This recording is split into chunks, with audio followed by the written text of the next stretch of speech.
Dostlar, bu videoda duvardan geçme oynuyor. Yani belə bilməm necə oyundur. Belə da necə keçdi. Baxmayın asan oyun ama çətin oyundur ya. Biraz tez gidək, yoxsa ürəyim sıxılacaq.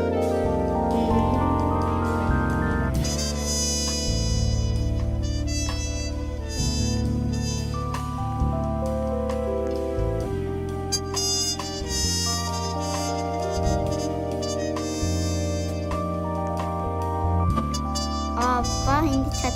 Oy da. Oha necə lan? Ulan hayır. Buranı elə bilərəm. Biraz gec olacaq deyəsən.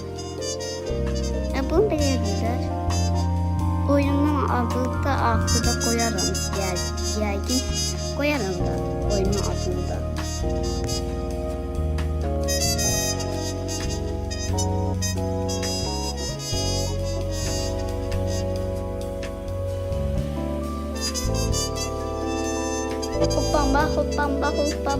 Hoppadım. Çok yaxşı hoppandı yani. 10 saatdə hoppanmaq lazımdı yani.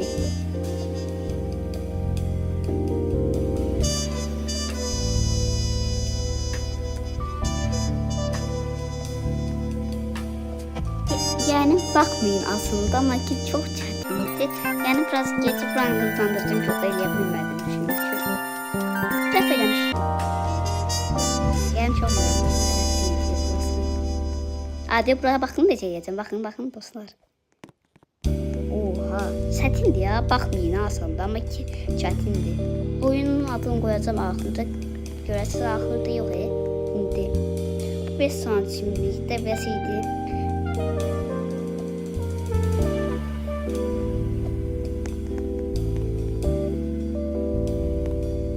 Yanıma adam geldi. Adam ne inirsən adam? Git lan. Ayalım. Məndən dostum masal. Oha.